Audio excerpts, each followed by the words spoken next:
Hey friends, my name's Georgie and you are listening to the 4th episode of my new mini-series of the Just Breathe podcast, There Will Be Blood. A series of unapologetic conversations aiming to crush as many taboos as possible around the topic of women's health. In today's powerful conversation, I'll be chatting to the founder of Moon Forest Flow, Carly Slade. Carly is a musician, writer, women's yoga and yoga nidra teacher, cyclical living guide, menstrual mentor, and women's circle facilitator with a huge passion for cyclical living and wildness. Carly offers in-person and online yoga and yoga nidra classes, menstrual cycle awareness courses and resources, menstrual mentoring sessions, women's circles, and nature-based retreats and adventures. Carly and I had such a powerful and insightful conversation all about what it means to be a wild woman, as well as how the different phases of the lunar cycle can have an effect on your menstrual cycle. Carly was also so generous in sharing her personal journey with me and sharing how she became so incredibly passionate about cyclical living and how it helped her to really discover her inner power. I'm so excited for you to listen in on today's conversation. I really, really hope you enjoy it. A little bit of housekeeping. If you haven't already, don't forget to like, share, and subscribe to the Just Breathe podcast. Let's keep on building that strong, breathing community. Let's keep connecting people. Let's keep inspiring people through the most universal language that there is, the power of the breath. All right, let's dive right into this incredibly powerful conversation. This is episode 4 of There Will Be Blood with Carly Slade.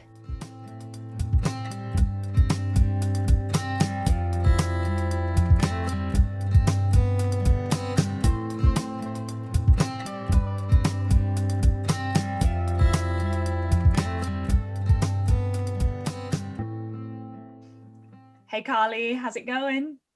Hi Georgie, I'm really good. How are you, my darling? Yeah, I'm really, really good. It's awesome to have you on the podcast. I'm excited to hear about your journey. I've sort of seen your stuff. I've seen Moon Forest Flow and I've seen all the amazing things you're doing out there on the big wide world that is the internet. But I'm kind of much more excited to delve straight away into like how this all evolved and sort of where your passion for all of this stuff came from. Okay, that was a lot in that. Yes. It's like, yeah, could you tell me about your entire life in one sentence? Yeah. I will do my best to cover that. So I guess it's there are a few different aspects to what I do. So yeah. I guess I always enjoy starting with how Moon Forest Flow came about, because it was never my original intention or plan. So like in yoga teacher training, I had all these ideas of working with people with addiction and taking people out into nature. And that was kind of the idea that I had. But I always find it so interesting that you can have an idea and then the world comes in and shifts everything and you end up doing something that you never imagined. Yeah. But I found the studio that I was doing my teacher training at, there was a teacher there that I absolutely adored, and she's still very different, and she's still my teacher now, Naseem. And I went to her class and I just thought there's something about her. I really enjoy her way of teaching. I really enjoy her approach. So I went to a lot of her classes, and then she was putting on a women's circle and I was like, I have no idea what a women's circle is. Okay. But I feel like I like you and I trust you, so I'm going to go. It was probably one of the most terrifying experiences of my whole life. Really? Well, because at that point, I've never been a natural feeler. Gotcha. That's definitely not my forte. That's something I've had to work on very hard. And all of a sudden I was sat in a room, I'd always been a bit of a tomboy. I'd always kind of had difficult relationships with the women in my family and the women in my life. All of a sudden I'm sat in this huge ring of women and everybody's talking about things really openly and really comfortably, and everyone's emoting very freely. Very in their feminine. Yes, so in their feminine. And it was just not you know, I was there like I'd had to put on something flouncy other than, you know, my usual joggers. Yeah. And I think that one circle was kind of one of those pivotal transformational moments of my life where, you know, we did some practices like listening to the womb space, and I'd never done that before in my life. And I found myself crying, and we did all kinds of dancing and free movement stuff, and I was, you know, crying during that. And I just basically cried for the whole day. The whole time. I was like, okay, there's something to this. I don't know what it is. There's something to this. And that basically took me on the path to ending up doing very similar things myself. And it kind of led me into a curiosity. Okay, there's something here. I don't know what it is. I listened to my womb space, and there's pain and discomfort and a lot of emotion. I don't really know what that means, and I want to look into it. So I started doing women's yoga at that point, but I didn't really call it that. I didn't really know what it was. I basically just took women out into nature. And the very first time I ever did it, it was like a heat wave in July many years ago. And I just picked a random day. I was like, it's going to be 30 degrees. We have to go outside. That sounds amazing. 30 degrees didn't used to happen that often in the UK. I think it now happens quite a lot more. So we went outside. Anyway, turns out that retrospectively I look back, and that was a full moon night. And my first 3 classes I taught outside without planning it were all on the full moon. And it just happened that way. And it was all women. It just felt comfortable that way. It was just something that I had enjoyed that circle so much. I wanted to replicate it. And I very naturally just started doing a little more of that. And gradually over time, I started calling it wild yoga, and I didn't really know what that meant, but I just kept going with it. And very soon the women who were coming to we had a little yurt space that I used to use on the edge of the forest. And I love it. Yeah. They would say things like, yeah, my partner asked me what I was doing tonight, and I just said yoga, but we're not really doing yoga, are we? And by this point, we'd just get in the yurt, sit with a cup of tea, and we'd all just share. And I realized basically it was a women's circle, but it had happened so spontaneously and so naturally. You know, we started doing some yoga outside, and then all of a sudden and it made me realize how intuitive that is. Yes. That it wasn't something I was like, right, we're going to do a women's circle. It was what we needed, and it just happened very naturally. Wow. Yeah, you created a space, and you allowed whatever was meant to evolve in that space to evolve. And that's beautiful. I love actually that you said you'd come at it from the get-go as a total sort of novice to women's circles. I can definitely relate to that on my personal journey as well, not too long ago at all.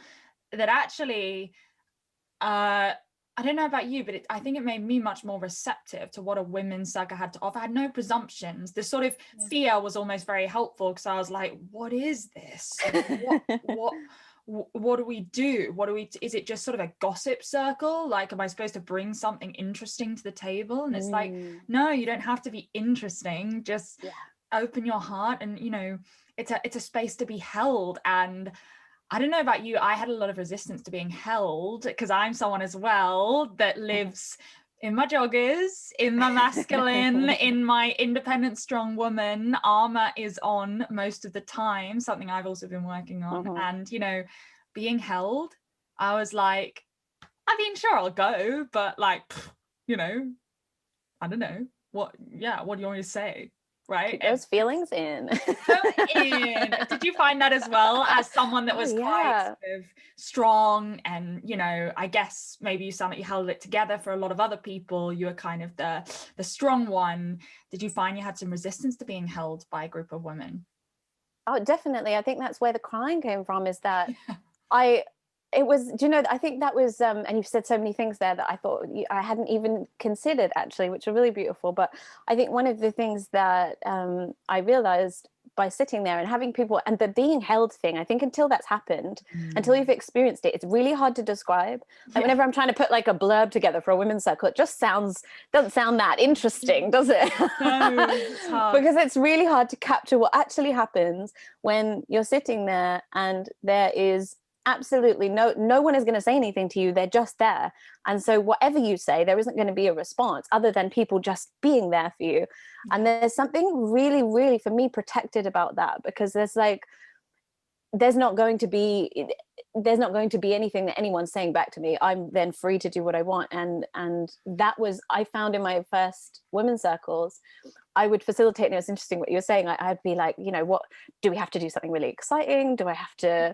And I quickly realized that people didn't care about the, you know, the practices I was bringing. They just liked the crying and the talking.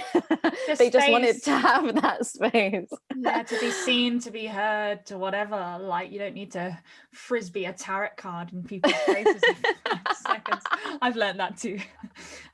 Yeah, and it's quite liberating, isn't it? That the simplicity of it. And yeah, so I think to come back to your question, the being held bit was, at first I thought, you know, as the facilitator, I need to hold it together. That was my very, like, you know, professional mindset. I have to hold it together. I have to be professional. And then I realized that that is no such thing. And I very quickly found that I couldn't do that anyway, because I would just, it was actually like explosive cries used to come out of me, because I was holding them in so tight that then it would, you know, the snot would come and I just be an absolute wreck. Yeah, it's necessary though, right? Because in this modern world, in this Western world, women, I think, especially women who are self-employed, work for themselves, that are not sort of within an organization that is, I suppose, where they're sort of more of a follower as such, is that there's nothing wrong with that at all. But women who are sort of at the forefront of their own careers and are making it happen and hustling and all the rest, you know, there's a certain strength that is necessary.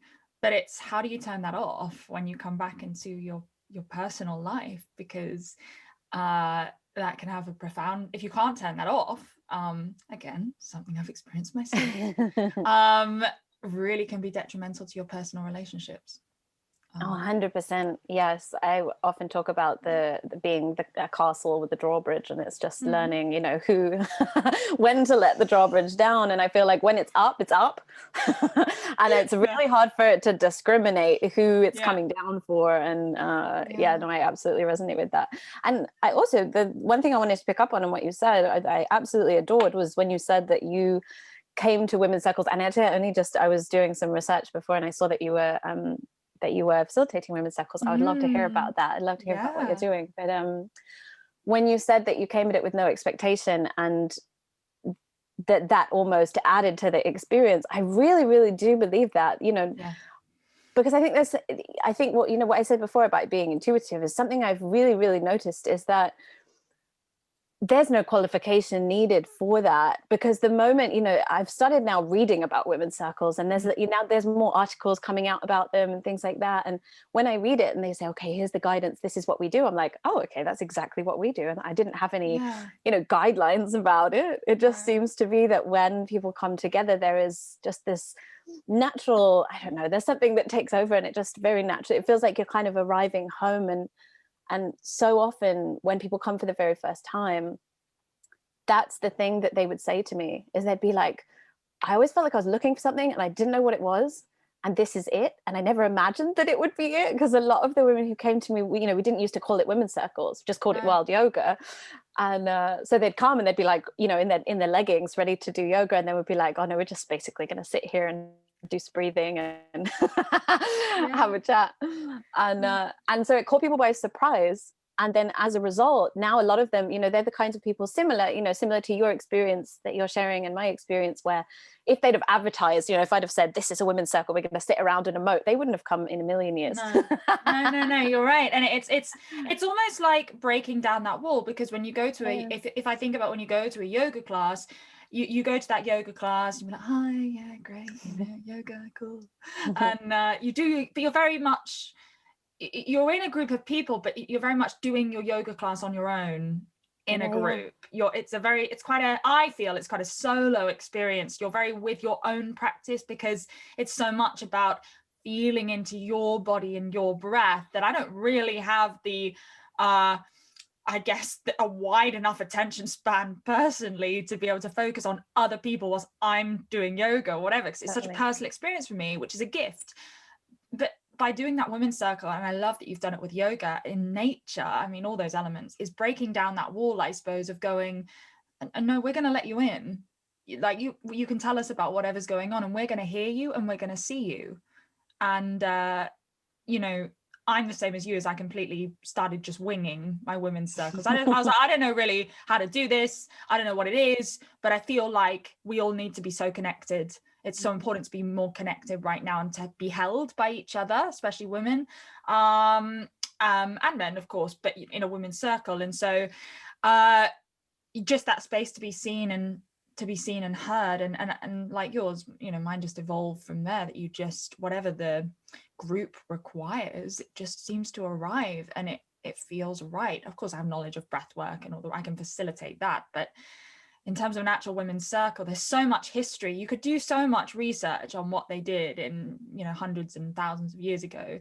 You probably find it wasn't too dissimilar from what you intuitively did anyway, which is the same as you. I want to hear more about wild yoga though, for sure. Now it's sort of evolved. What would you define as the practice of sort of wild yoga itself? Is it sort of your classic kind of hatha or ashtanga, or is it more of an intuitive sort of movement practice? Like how wild is the wild bit just the outdoors, or is it wild in the practice too? That is a wonderful question. I enjoyed that. So it started out as just being nature. Nature was the wild bit. Yeah. That was that. And again, it was one of those things again that evolved over time, and it became a kind of collation of a few different things. And I guess there's a few threads I'm going to try and hold in my mind at the same time, see if I can still keep them That's there. Cool. But the first of them was, so obviously the being out in nature and doing things like, legs up the tree instead of legs up the wall, and just having that, being out. Yeah. And you know how it is, I'm sure very well, that how much better you can breathe when you're out in nature, and just the grounding, man. Yeah. So that was beautiful, and I enjoyed that part of it. But I did always used to feel like I'm still teaching something that it doesn't feel like it's encapsulating the word wild, but I didn't really know at that time how that was going to go, or what was going to happen with that. But originally there was a lot of kind of interaction, I guess, stemming from the women's yoga thing. There was a lot of connection, we would have a lot of kind of physical interaction, whether that was, supporting each other in various different things. So it started off like that. Yeah. And then based on this kind of journey of going to Nassim's classes and circles and getting curious about menstrual cycles, and my menstrual cycle was never something I could ignore, but it wasn't something that particularly drew me in. It was just something I just needed to survive. Yeah. But I started to get curious about that, and then I ended up actually taking a course with Uma Dinsmore-Tule. I don't know if you've heard of her. The name rings a bell, actually. Yes, but so tell me more.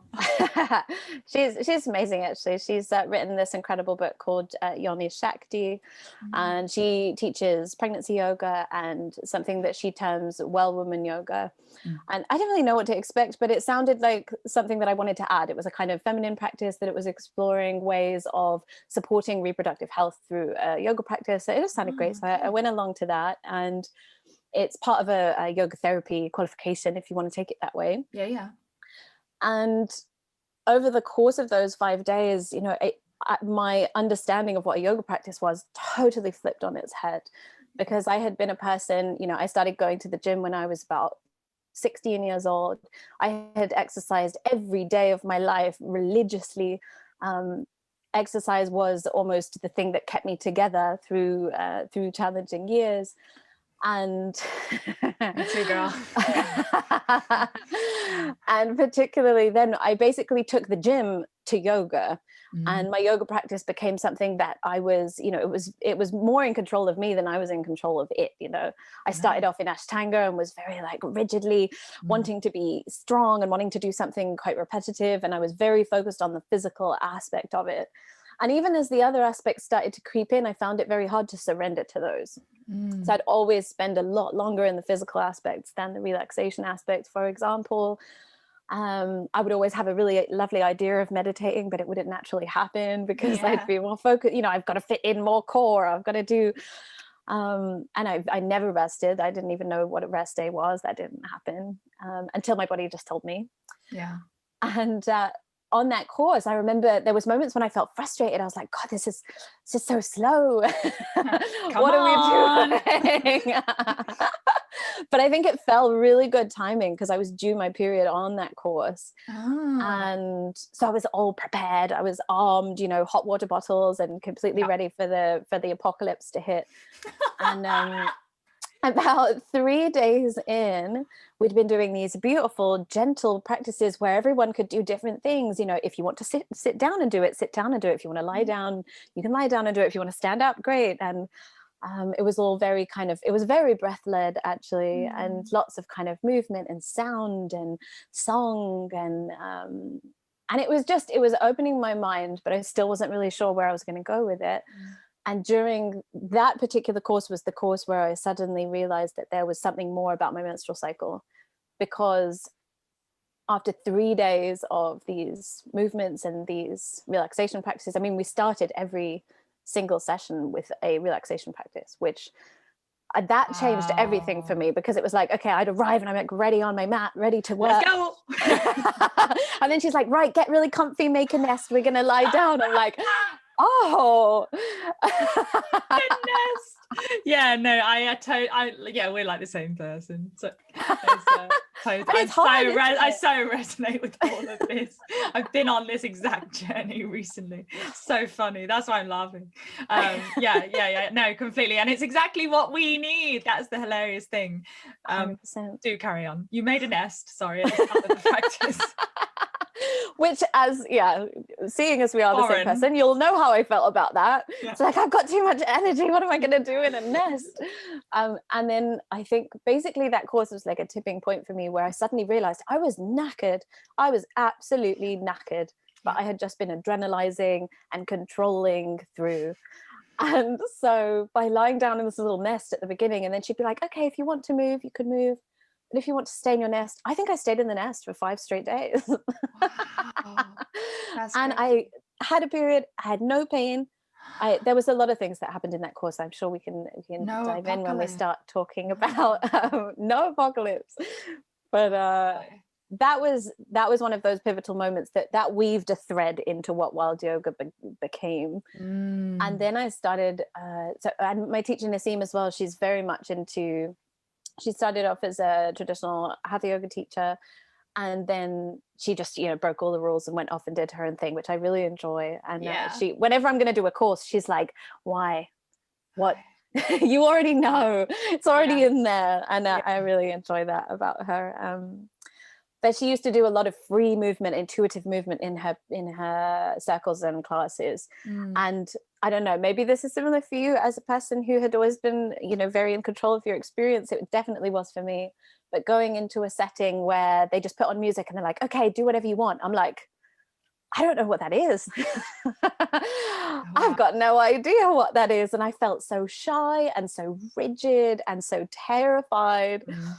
I mean, I did a master's in acting, and it was that for a year. I went because I was performing in sort of quite musical theatre. It's all choreography, it's all the rest. I come from a performing background, and then went and chose to do a master's in straight acting, where it was like, no, we're going to see what's in you now. So here's some music, and let's just see how your body wants to move. And I was like, okay, so which move should I do? And I was like, oh wait, I don't think that's the point. I think I'm supposed to just, it doesn't need to even be a move that anyone's taught me. Yes. It's just it can look weird. It can look awkward and ugly. And you don't have to look, good or pretty or impressive. And what a journey. It's such a journey. And it's the best journey I've ever been on in my life. I've taken my first baby steps, but my goodness, yes. And, obviously it's radiating on you as well, that just when you have come from that masculine energy of, and when I say masculine, of course, for those listening, I mean that we all have masculine and feminine within us.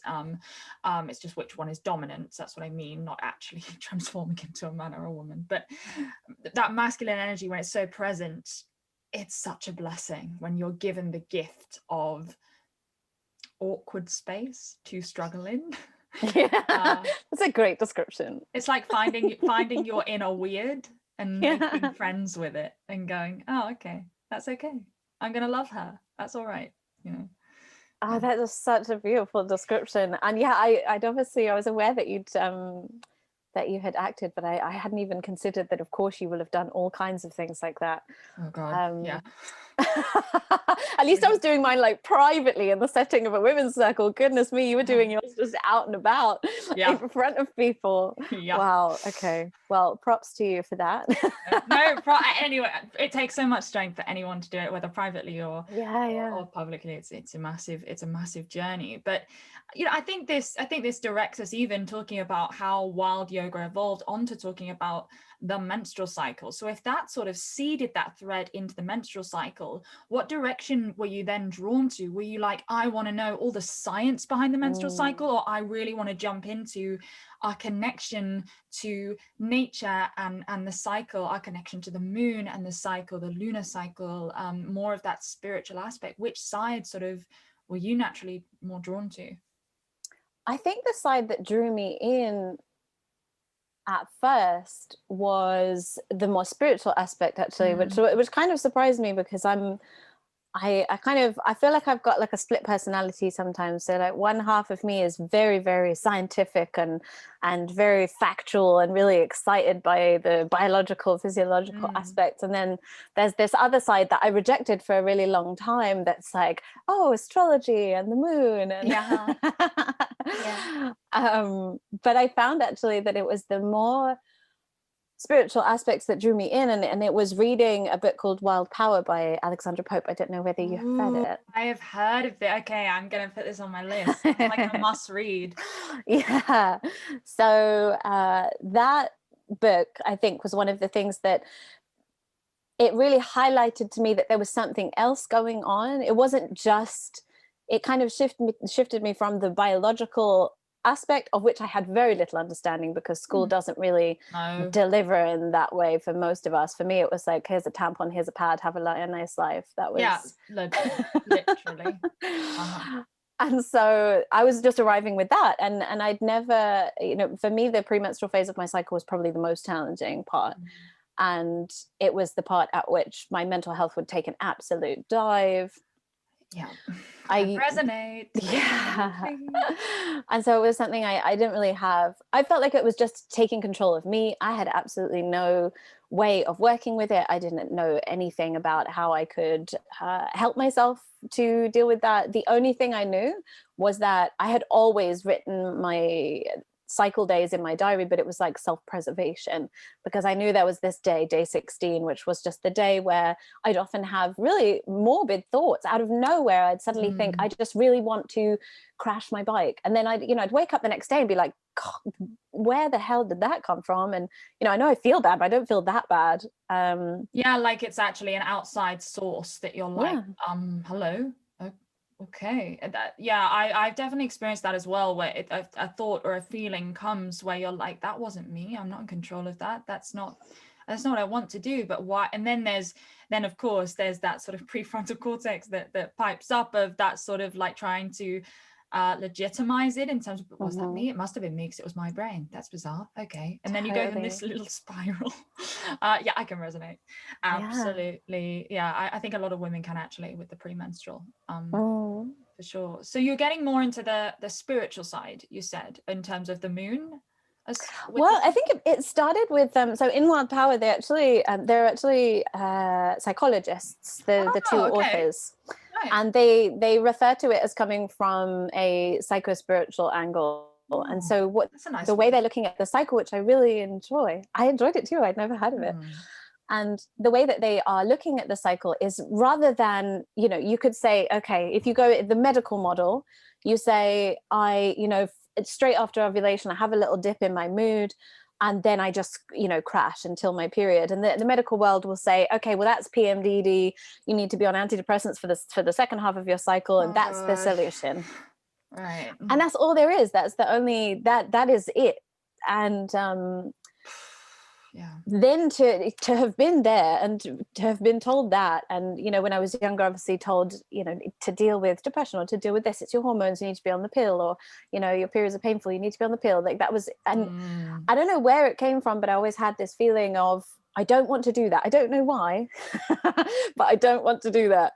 And I have no idea if there was an influence there. Maybe my parents were terrified because if I was on the pill, then that was, that's the whole thing in and of itself. But whatever it was, it kept me protected from it. And I feel really grateful for that, even though it was much harder in a lot of ways. Because then when I opened this book and I started reading about it, all of a sudden it just felt like I was being seen and I was being heard, because then it literally felt like I came home. I was reading things that were highlighting to me that, oh, okay, this isn't a problem. This is just revealing that there is a problem. This is the communication. Yeah. And being able to see that, and this is where I think for me, I really enjoy now starting to weave the biological into the psychological and seeing what's happening, you know, the astrological too, as you said. Yeah, 100%. And for example, I know when I used to get my period, it was just something that I would push back against. I couldn't bear it. It was painful. I couldn't really continue with my normal life, but I did anyway, and just overrid the whole situation. And then when I started reading Wild Power, and they'd say, you know, you can have these visionary, blissful states. And I just remember thinking, that has never happened to me before. I've never felt blissful or visionary. But it almost just opened a door. And I was like, okay, well, maybe I have no idea. Maybe there's something in there. And that was when on that course, surrounded by 50 women, I had a period and then lied down, and I was like, I just felt like I'd been transported, because there wasn't pain. And because I was opening up to something, and I didn't really know what something was, but it just felt like it was bigger than me, that there was this kind of rush of feeling love and support. And I just started to accept myself. You know, by understanding what was going on, I started to have a sense of acceptance. And then by accepting, I started to then cooperate. And that whole process then allowed me to actually just live, and not just live, but thrive, you know. But I think it's really easy to have the theoretical knowledge. So at that point, I was like, okay, well, this sounds good. You know, I've been drawn into all these beautiful concepts and ideas of how a cycle is like the seasons of nature, and how, you know, each of them is, if there's something showing up in a part of my cycle, it's revealing a problem elsewhere, or, you know, and I had all these kind of theoretical ideas. And it was really only until at the point at which my body just completely gave up about 4 years ago. Totally, completely gave up. I woke up one morning I went to bed knackered, and I woke up and I just had arthritis out of nowhere. All my joints were swollen. Oh my God. I couldn't, I could barely move. I was totally exhausted. It ended up with 3 years of just complete exhaustion and pain. Chronic fatigue, chronic pain, completely undiagnosable. Went to the doctors, they could find nothing. 3 years, they couldn't find a single thing. Jeez. Yeah. And so it was at that point, all of a sudden I was like, okay, well, I no longer have a choice. And this is basically where everything in my life changed. My yoga practice changed. My approach to my cycle changed. My approach to everything in my life changed. And that's where, for me, the cyclical living part really came in, because I no longer had the energy that I once had. So it had to be tempered. And I think I realized it was basically, I just opened a box, let a lot of things out. And my body had given up after 10 years of striving and pushing and overriding. Yeah. Wow. And then menstrual cycle awareness and cyclical living basically saved me from that, because I suddenly realized that there's a beautiful quote that I once heard. There's a menstrual cycle awareness coach called Vianney Lee, and she said, you don't have a time management problem, you have an energy management problem, which I just, that was my favorite thing in the world, because that was my thing. I just thought I had infinite resource, and all day, every day the same, and that, you know, nothing would change. And so that was the point at which I took the theoretical and the what I had learned, and I embodied it, and then my life changed, and I healed my whatever this mysterious condition was, just through learning that I couldn't be consistent, and that was living in tune with my cycle, but also having an honoring of, as we can go on to talk about, the connection to the lunar cycle, and having a connection to the seasons of nature. That, you know, winter had always been a time when I thought you just carry on the same as the rest of the year. Pop a jumper on, carry on. But that had basically eroded, which I think for many people, we're not taught that you should adjust your behavior seasonally. Oh yeah, and you know, I'm slightly speechless because of how much this resonates, as I hope many women, and I'm sure they are listening, are, that, you know, we push and we push and we push for some reason. I'm sure that we're taught in school, you know, that the more you do, the more successful you are, the happier you are. So keep pushing, keep going, keep striving, and you'll get there, and just keep doing it. And it's like, actually, that's not how it works, because I'm not listening to my body. And one day my body's going to scream so loud that I have to listen. And we all have that point in different ways. I can certainly relate. I mean, I was in A&E once, being tested for all sorts of things, same sort of chronic fatigue and all these serious things. And they said, no, she's just exhausted. You need to slow down. And I think I was on the edge. I'm so thankful that I never endured 3 years, but you know, I was on the edge. I certainly got to the edge of that, a similar point, and I'm sure many women can relate. And going on to, I suppose, cyclical living, then, can you go into a little bit about what that means? And I'm sure on the way, because you can only really draw from your own experience, you can witness other women's experiences, but you can only really feel in yourself. So what is cyclical living, and how did that change and influence your life? We've talked a bit about slowing down in winter, but, you know, I'm sure it'll really benefit women listening, and men, to understand more what that means as such.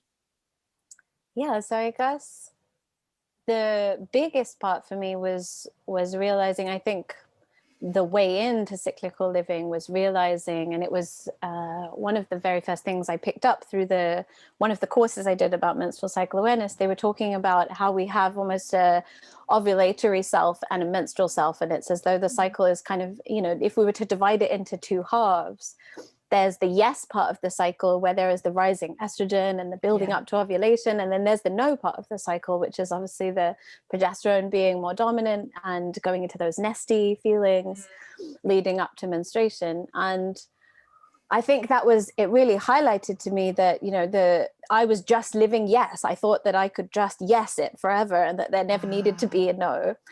And that also, that one thing I always really like to mention is that there is a little bit of personal responsibility, of course, always a fair amount of personal responsibility, but actually the structural and cultural overlays make it really, really hard. As you mentioned, you know, you go to school and the stories you take in culturally, societally, familiarly, you absorb things. And I think one of the things that the patriarchy is responsible for, that system that we live underneath, is that the yes almost has a masculine quality to it. You know, we do actually have testosterone in our bodies during that first part of the cycle.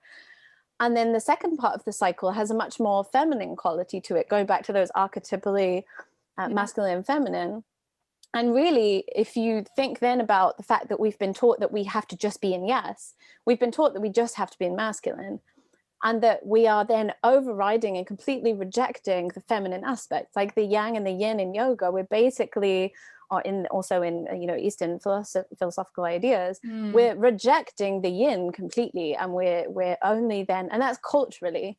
Yeah. And so then to actually go against your entire culture, everything you've ever been taught, is so hard. It's really hard. It's really hard. It's an interesting. It's a strength to say no, but to, in a very feminine way. It's not like you're saying no because I'm going to do this, which is a very sort of masculine, like, you know, whereas the saying no, actually I'm going to give my body what I need, you're very likely to get a response of, are you on your period? Is it your hormones? It's like, actually, yes, I am. And actually, yes, that is valid, because we're taught in school that a period is something to be hidden, right? Even you think about, I talked about this in the first episode I did of There Will Be Blood with Katie, who was talking about being sustainable on your period, sustainable period products. And we were laughing about in school when you have to ask for a tampon and you're like, do you have a tampon? And it's always like hey, you know, of course it's not something you're going to shout across assembly, right? But it's just that hilarity of how you know, you'd never talk about your period in front of your dad. It's always something you go to mum for. And it's like, why, really? Because every woman has one. It's not a secret, you know. No. It's actually completely normal. As much as the world wants it to be, it's so definitely weird. not.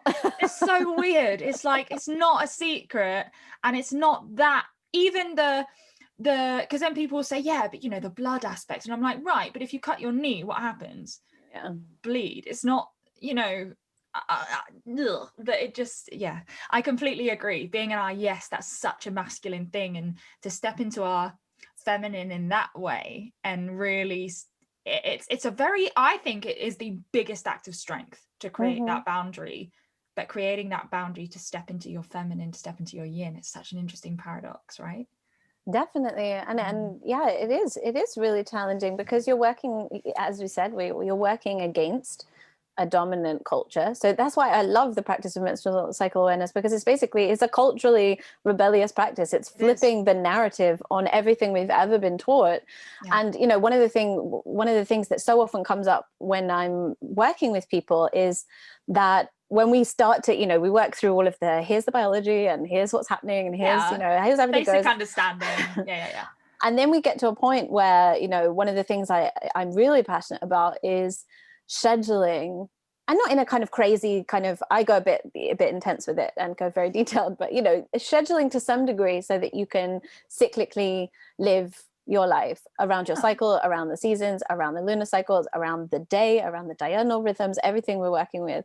And one of the things that very often comes up is I will share an example of, you know, my work schedule, for example, and people will go, oh my God, what, so you're just losing half the month? and I know when I first started doing it, I thought, God, you know, is this going to impact my ability to make money? Is this going to impact my ability to make something of what I'm doing? And I realized the direct opposite of that.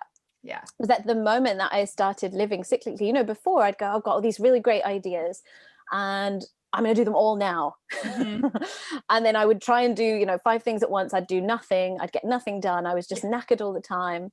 Whereas with menstrual cycle awareness, and I like to do this both with the moon and with the menstrual cycle, and sometimes that feels like closely aligned, and that's something that we keep skirting about, but I definitely want to get to. Yeah, we're going to get into that next. We're getting into it.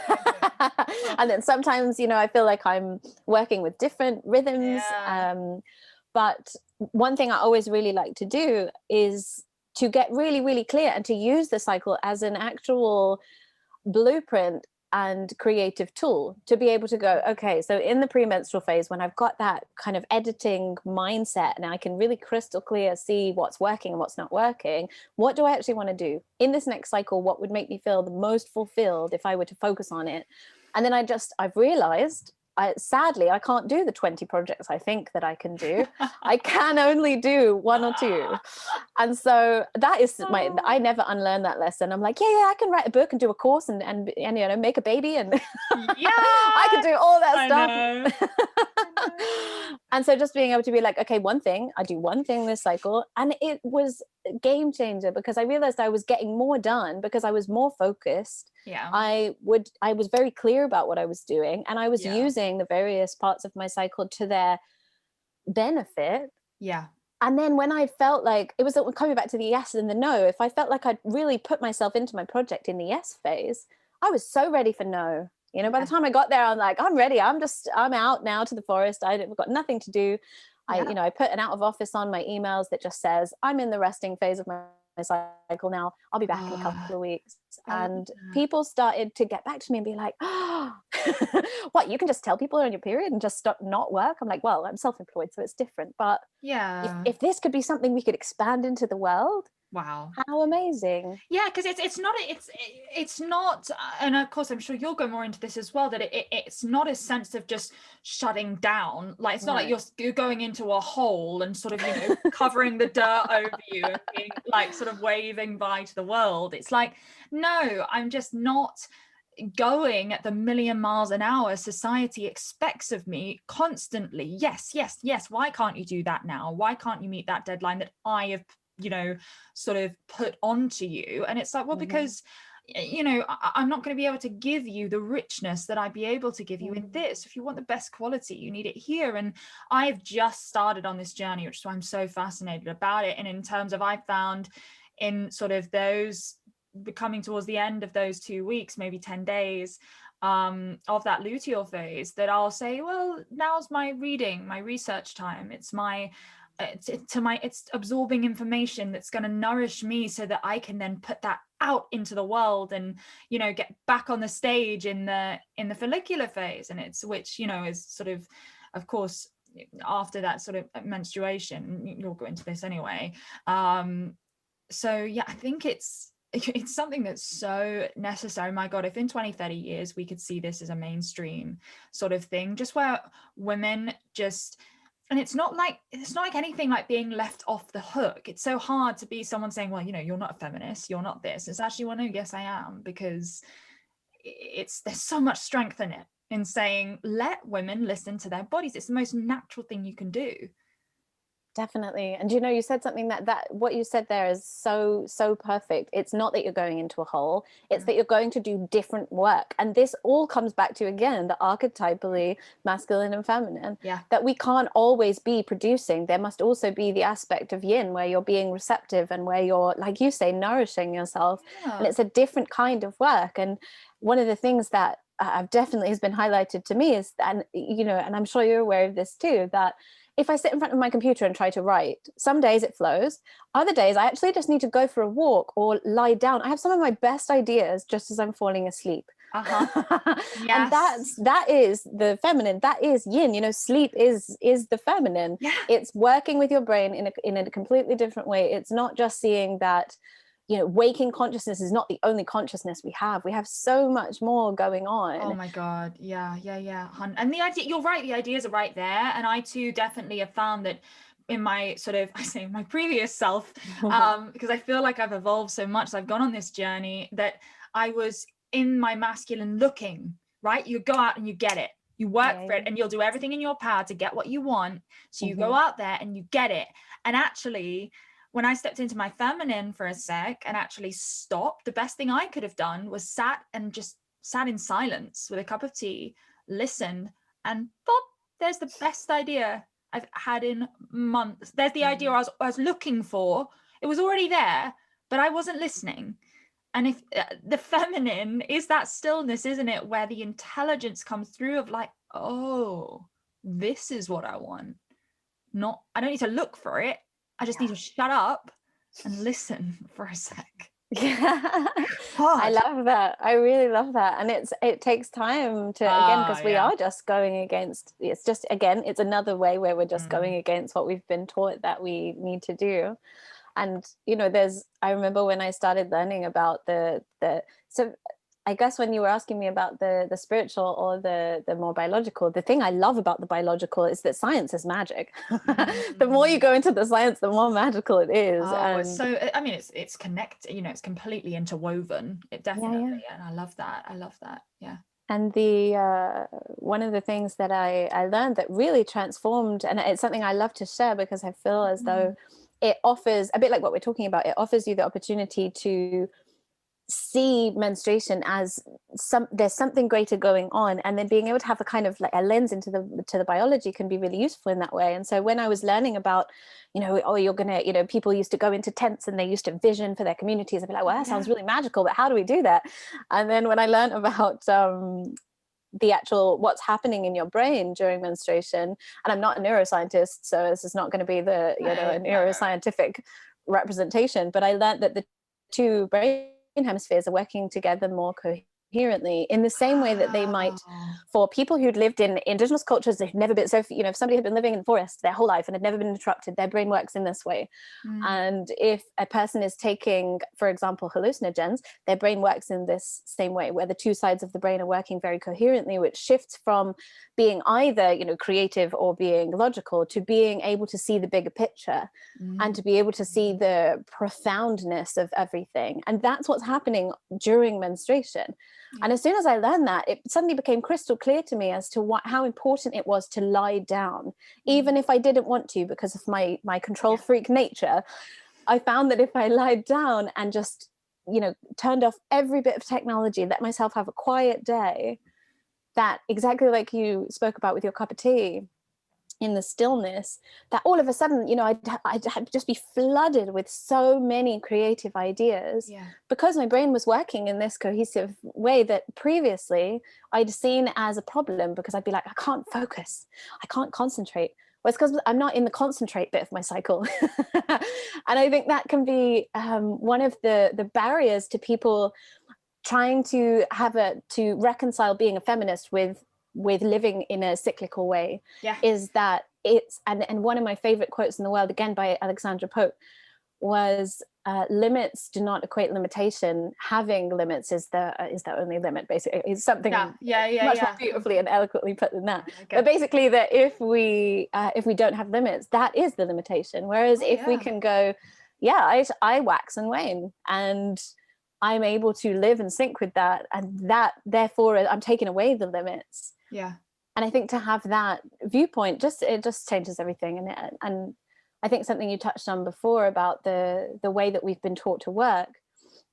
A friend of mine who studied gender studies and is very incredibly knowledgeable about all these types of things, she shared with me that the work day, the typical work day, and our day structure has been put together based on the testosterone cycle.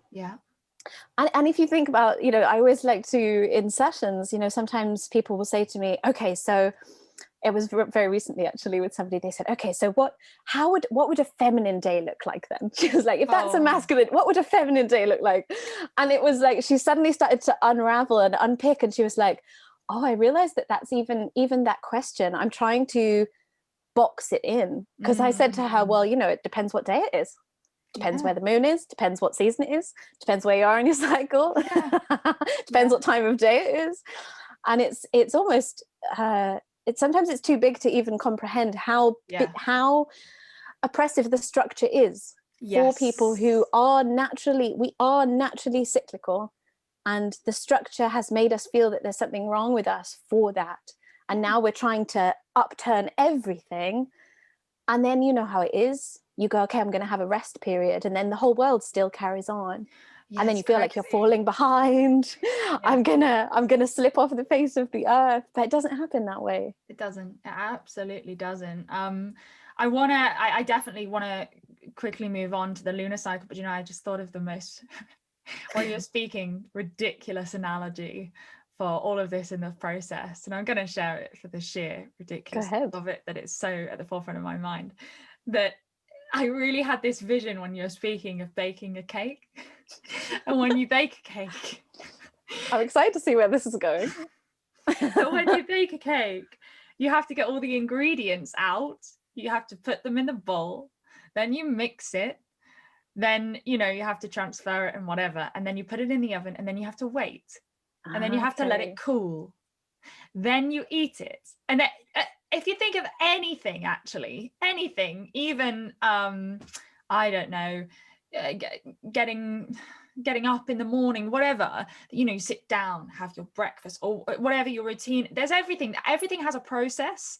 And that what is suppressing us is the rigidness that doesn't allow women to abide by the process that nature has literally instilled in them, which is why the cake thing is funny. But I was sort of laughing to myself while you were speaking, so I was like, well, yeah, because you have to sit and let the cake bake, and if you didn't, you'd just have mixture. Oh my God, I'm so going to use this with people I work with. You have to rest, otherwise you'll just be mixture. You'll just be mixture. You know, and if you, it's like, and you could go all sorts of ways with that, where, you know, if you turn up the heat too much, the cake will burn and all the whatever. And there's so many analogies you could go with the cake, but that's what came to the forefront of my mind. And as ridiculous as it is, I think it's a little bit relevant. So I think it's so relevant. That is beautiful. I'm going to borrow that and quote you forevermore, because that's wonderful. The cake, you've got to let it bake, otherwise you'll be doing mixture, and you'll have to be raw egg and salmonella. I was raw egg and salmonella for most of my life, so Me too, girl, me too. But moving on to the lunar cycle. Okay, we get there. We're getting there. This is the pinnacle this is the thing that I really don't know that much about, that I am desperate to. I'm fascinated by astrology and the moon, and but I really don't know anything about it. That's my next step for sure. So my personal interest, but for the listeners ever as well, I'm fascinated. How does the menstrual cycle relate to the moon? Okay, so I'm always coming at the moon from my best friend is really, really into astrology, and I adore it, but it's not something I know much about at all, other than the fact that I'm interested in it. It's so complicated. I just let her, she does my birth chart and tells me things. I'm like, oh yeah, that's good. That sounds good. Cool. But my interest in the lunar cycle has always been from a very kind of simple, natural, it's in the sky, it's beautiful, something's happening, what is happening? And I've always been so fascinated about how a menstrual cycle links with the moon. And on my menstrual cycle awareness chart that I created, one of the things I really wanted to have on there was a little circle so that people could actually track their menstrual cycle and the lunar cycle alongside each other, because I think it's so the link is so, there is so many different opinions and ideas about, oh yes, we definitely synchronize with moon, or no, we definitely don't. And but I think that the anecdotal speaks for itself. Right. And being able, and also looking back historically. And I think one of the things that's really, really tricky is that we can't go back and we can't look at how things were. Sadly, no one was doing menstrual research in those, pre-electronic days, because that would be the only way that we could ever know. Yeah. And so there are kind of conflicting ideas about whether, everybody did have a 29 and a bit day cycle and everybody was linked up with the moon. We really don't actually know whether that was true or not. But what we definitely do know is that the menstrual cycle is influenced hugely by the lunar cycle. And I've experienced this myself by every year for 2 weeks, I go to the forest in Cornwall with some girlfriends, and we camp. And we are pretty much, I'd love to say we're completely away from technology, but we're of an age where we do have our phones with us and we are taking pictures. Yeah, of course. Come on, But there's no Wi-Fi. We're very, very disconnected. You can't get Wi-Fi in the valley, and it's beautiful. So for those 2 weeks, I am always really curious what's going to happen with my cycle, because we sit outside by a fire under the moonlight, and without fail, every single time my cycle changes. I have much less premenstrual, or I have many fewer premenstrual symptoms every single time. I barely even experience them. And that anecdotally for me, I just see that something happens when I sit under the moon every single night. And it's something that is used in fertility treatment. So they actually recommend, and it's funny the way we do it, they recommend that you put a light on around the time when you sleep, that you sleep with a light on around the time that you would ovulate, so that you're replicating the lunar cycle. Sleep in darkness and then put a light on when you would ovulate, so you're replicating ovulating with the full moon. Right. But I always just think, okay, it's lovely. I see where you're coming from, but how nice if the doctors could just say, right, so for the next few cycles, sit out. So when I was trying to conceive, we lit fires every night and sat outside under the moonlight every single night. Like the real moon. The real moon. Light on, it's right there. I was on the same page with that. Like, just use it. It's there. It's in the sky. There. It's free. You don't need to buy it. You don't need to go on Amazon and Google moon. It's just there. So that was funny. Carry on. And I really noticed one thing I really want to avoid is like there's a right or a wrong way to cycle, because we live in a drunk light world. We live in a world where we are surrounded by light. We're not going to be cycling in the ways that we may once have. That's just not the way that it's going to happen, unfortunately. But I noticed that, so my cycles, usually I have fairly short cycles. They're sometimes anywhere from 23 to 26, a bit less, bit more. And those months where I sat out under the light, and it was during the summer months, because winter also has a huge impact because of obviously the sun has an impact on us in the daylight hours. But during the summer, those 3 months that I sat outside, not every night, I still needed a bit of Netflix, but a fair amount. My cycles grew longer.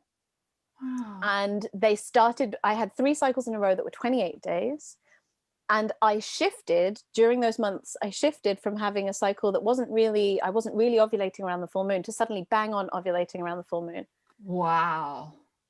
And that just completely clarified for me that there is something bigger at play. When you step outside and you spend time under the moonlight and in the sunlight, your body just regulates itself. And you do, there seems to be something that is pulling us to ovulate at full moon.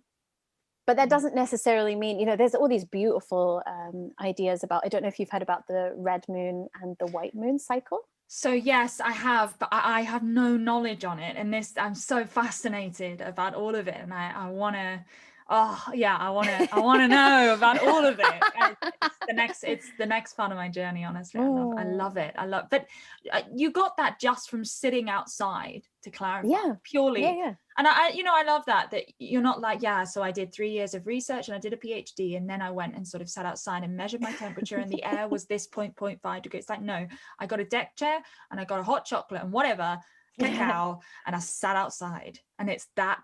So I really think, as much as I love science, and I'm not a scientist, you know, but I'm just fascinated by the science and I love physiology and all the rest. But there's something really necessary about coming back to the simplicity. I actually have someone I follow on Instagram very closely that I really enjoy his work. He's a holistic doctor, and he says science is slow, logic is fast.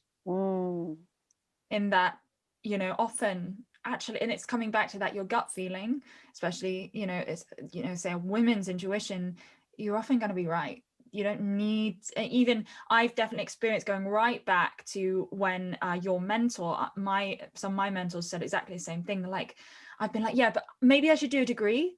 Maybe I should do this because I actually don't have an academic degree. So if I do that, and going in my head, should I do this course though? How about that course? I could do this one, then that one. Can I afford both? You know, anyway, going into the details.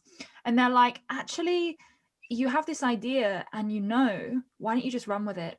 Why do you need a piece of paper? Why don't you just run with it? If you feel it and you know, maybe other people will feel it and then they'll know. And what if that was enough? You know, what if you were writing the book rather than looking for the book that's going to make you qualified to say what you feel? And that I love that about what you just said in terms of, I just sat under the moon and it happened. And no one can disprove that. It's like, no, it sunk up with the moon. And that's really beautiful, that it's that simple, that just by, it's again, stillness, right? Being with nature and stillness, stopping for a sec. Definitely. And I think I think some of these things, you know, I think a lot of the trouble I have with my work sometimes is that it's so simple. It's hard to translate, you know? I get that with the breath. I teach breath work, of course. The amount of times I've heard the phrase, I've been breathing my entire life. And I go, yeah, I know. But, you know, and they're like, well, you know, should I buy a contraption? Is there technology I need to use? And I'm like, no, you just need to lighten your breathing, that's all. And you'll see the amount of benefits. And they're like, really? Or like, yeah, really just focus on breathing through your nose. Or the hardest one to get across sometimes is, it's just awareness. Just become aware. That's to me, awareness is the most powerful thing of any sexy Wim Hof, you know, method. I adore Wim Hof. I adore all of the huge, big breathing techniques out there, pranayama, all of it's great. But I'm like, you're not going to get the full benefit out of any of it unless you have a foundational practice of awareness. If you can't sit with yourself, you know, then you have no autonomy over your own health, because you can't recognize when you're out of balance or imbalance. Do you know that you've really tapped into something there that comes up so often also in menstrual cycle awareness work, is that people will come to a first session and these various different complaints about what's happening in their cycle and questions, and we'll go through a few things, and I'll just say, okay, we'll just start really simple, just write down how you feel every day, and come back in a month and we'll just have a chat. And they'll come back and they'll be like, Carly, I don't know what's happened, but my symptoms have gone away. Or, you know, that diminished. It's not always magic, but you know what I mean? You know, my symptoms have diminished, my cycle's changed, or, oh, that thing that I had, it just doesn't happen anymore. And I always say, I think just it's amazing that the body's just waiting to be listened to. And then the moment that you do it, it's almost like, body's like, finally she's listening. It's both our journeys, right, that we've sort of tapped into. I mean, we could do a whole nother episode on just nattering on about the details of our journeys of being crazy, people going at 1,000,000 miles an hour and then being forced to stop. But it's I think there are two parts of it, that it's the listening and then it's the acceptance. Yes. That, because you can listen and then you can go, no, that's not me. That's not me. And it's like, well, could you befriend that part of yourself that you don't like that much? Could you befriend those PMS symptoms? And actually, it's that beautiful phrase of rather than something happening to you, it's happening for you. Everything is happening for you. And so how is this pain happening for you? It's just, and again, that's just a change of perspective, but it can change your life. And but it is very simple, and there is so much complexity in this world now that I think it takes a long time or a lot of power for people to step into simplicity and realize that that's it. Definitely. And I think there's a draw to really wrap lots of complexity around simple ideas now. And it's almost the way in, isn't it? It's the way in for some people that, oh, this sounds fancy, that sounds good. And that's basically my job, is like, how can I to get people to understand what's going on, just have to wrap some fancy words around it, make it sound more fancy than it is. Oh, me too. And they're like, wait, but it sounds so simple. It really, really is. Yeah. All the rest, but you're so right, and you have to almost play the game of the culture and the societal norms of this qualification and that course and this, that I've done this and this much experience and I've worked with so and so, here's the reviews. And it's like, actually it really is awareness. And it's, I mean, with any of this kind of work, of whether it's helping someone to optimize their breathing, optimize their living, cyclical living and everything, which is in turn almost the same thing in a way, just with different, I suppose, labels and different focuses. It really is just all about holding a space for people to be more in tune with themselves. It's that flip, I suppose. Someone, I'm sure you'll have noticed, will come to you and go, fix me. How can you fix me? And it's like, I can't, but I can facilitate a space for you to fix yourself, because you're the only person that can do that, Oh, most definitely. And I think that's what makes it tricky sometimes, because it's so incredibly individual. But the thing I absolutely adore about what you're saying is, something that really recently came to my attention is there's a lot of work around the heart as an organ and the heart as a brain, and there's obviously the Heart Math Institute and everyone who's Heart Math, so good. And one of the things that I can't help but have at the forefront of my awareness after doing a lot of reading and research about the heart is, okay, that's one organ, but also for me as a person with a womb, I don't doubt in any way, shape or form that there's something similar going on. And I can't wait for someone to do that bit of research, because for me, this brings together what we're talking about here with awareness and listening to the body. That those, if, right back at the beginning when we're talking about my first experience of, listening to the womb, and I was like, what's listening to the womb? Well, really, it's the same as the heart math idea. You're just placing your awareness to a part of your body that at other times, perhaps for a lifetime, for all kinds of reasons, for me, especially though with things to do with abuse and trauma, where I just cut that part of my body out of my awareness completely. And then by simply taking my awareness there, I was like, oh, there's so much pain. There's so much pain. And it took years and years and years for me to understand what that pain was. And a part of it was basically that there was a lot of stuff that I just wasn't listening to, and it just needed to be heard. And so then in women's yoga, when it was, put your hands on your belly or put your hands on your womb and breathe, and I'd be like, okay, what's this doing? The scientist in me is like, what's happening here? And I realize now, okay, maybe there is something going on, but at the same time, that it's holding space, like we would in a women's circle. You're just holding space for that area of your body to process and to feel and to heal, and that is so incredibly simple. There's nothing more to it than that. Yeah, and that almost, it's, I think I'm so excited too for someone to do that research on breaking down the science and the logic of maternal instinct. What is that? When you just know, when, you know, it happened to me 2 days ago. My mum called me up and she said, I just knew I really needed to call you. Are you okay? And I was like, no. And like, you know, everything came. I really wasn't okay. And I really needed my mum to call me. But again, I was defiant to be held. And she called me and was like, I feel like something's wrong. Are you okay? And she had no idea, you know, she had no information. But that happens all the time with loads of people, where you're, or, you know, especially, and my goodness, you're gonna know when you're a mama, right? You know, when you hear it from mums all the time, when they know that they don't need to even they might not even have their child at the time in their sort of vision, but they know, they can feel them because they have been in their womb. They have the connection. That maternal instinct is such a I am so excited as well. And of course with HeartMath as well, there's that global coherence research in terms of magnetic fields, and that's so interesting in terms of you saying about our connection to the moon and nature, that outer global field that we're all sort of in sync with, and we're all, you know, you can choose to ignore or tune into, and it's so fascinating. And all the rest, but I agree, there's definitely an intelligence there. And yeah, I think that wraps up quite beautifully about just the importance of listening and etc. I suppose my last question on the lunar bit is definitely so in terms of going outside, is there anything else women can do if they're sort of really interested in actively syncing up their cycle to the moon and the cycle, the lunar cycle?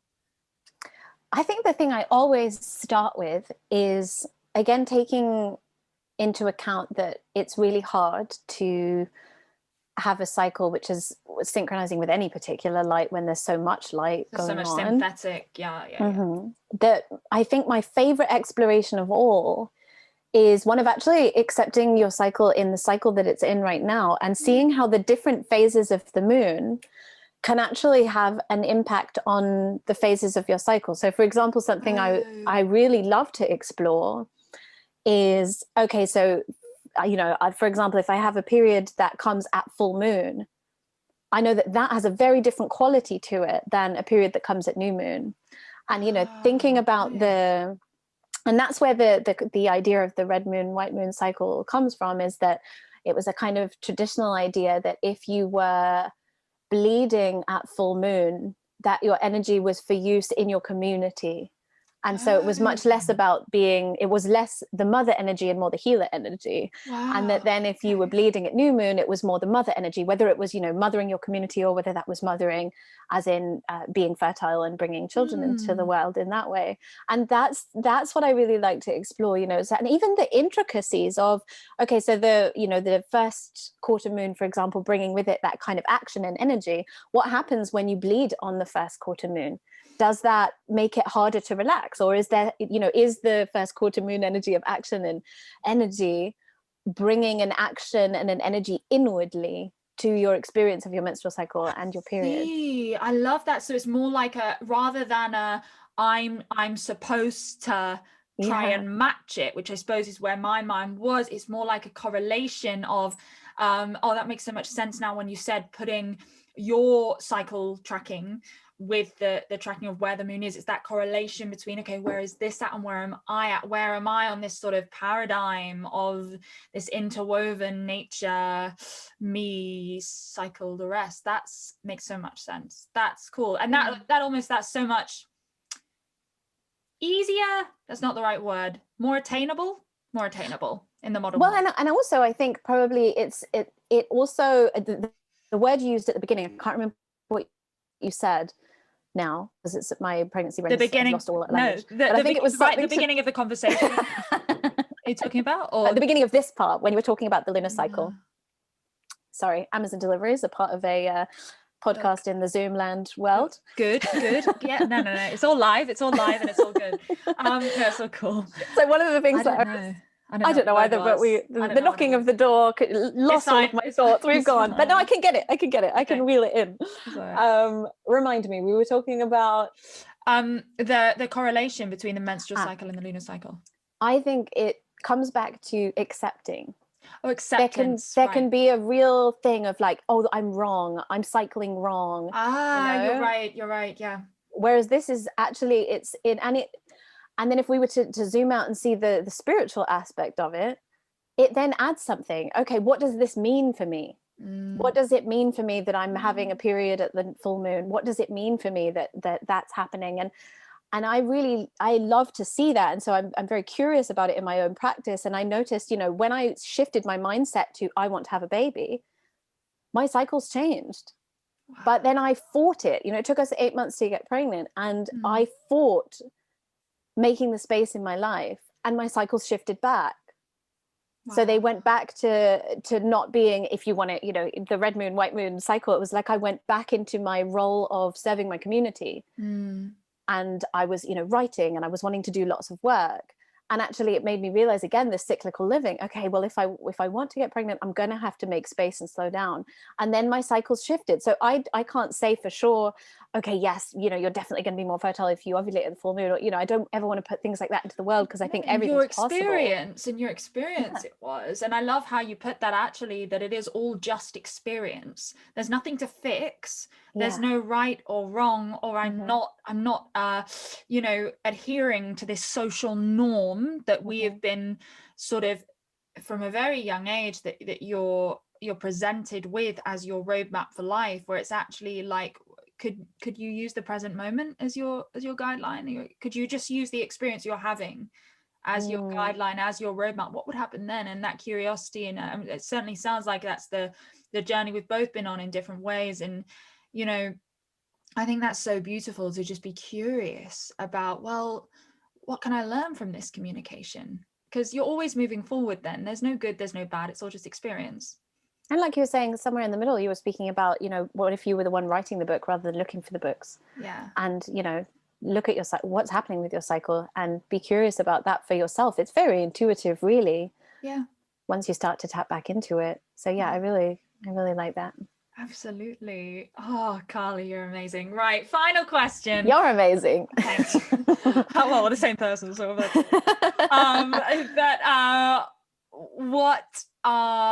where are you going next in terms of with Moon Forest Flow? What, sort of in a nutshell, what is your message? What are you giving out to the world? I mean, I think we already know, but like where are you going next on your journey with Moon Forest Flow, for the women listening, that I'm sure all want to work with you after this? I know I do.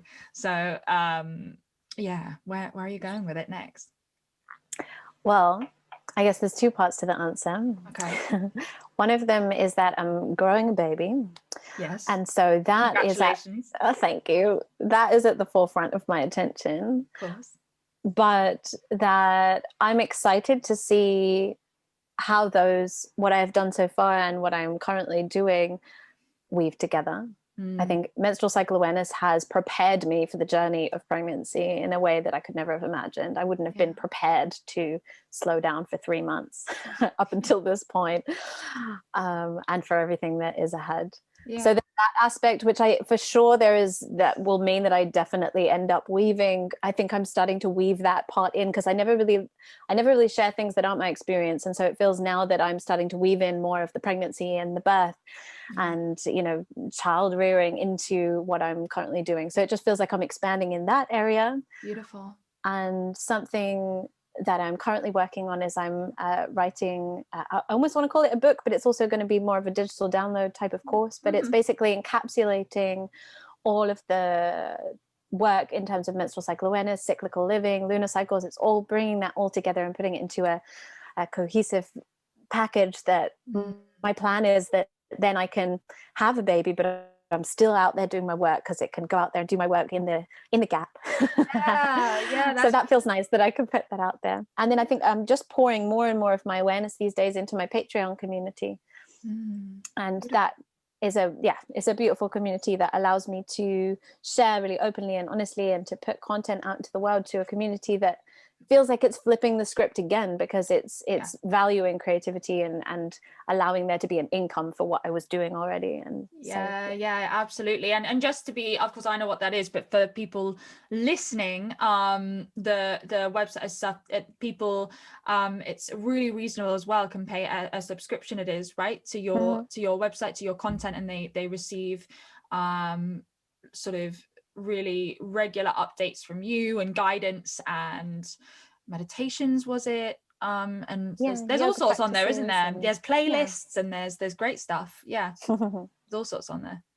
So that's what I'm currently doing, growing a baby and trying to do a few things at the same time. Love it. Good. And where can people find you, lastly? So my website is moonforestflow.com, and then my Patreon community is patreon.com/Wild Woman Club. Yes, I'll put links anyway in the description below, so people can look in the show notes and just go straight to you. Are you on Instagram? Oh yeah, I always forget about that. Moonforest Flow. Moonforest Flow again, just Moonforest Flow. Yeah. Perfect. Any final words for the women out there that are probably now like, oh my god, I'm so inspired by all of this, for maybe, I don't know, any inspiring words for where to someone just starting their journey, a piece that you'd give to your former self, a piece of advice? Do you know, I think coming back to simplicity, that nature teaches us everything we need to know. Just have to look out the window and follow that as a blueprint. That's it. Amen. Thank you, Sally. It's been a beautiful conversation. Thank you so much. Thank you. It's been so nice to talk to you. I've really, really enjoyed my morning. So thank you. Thank you so much.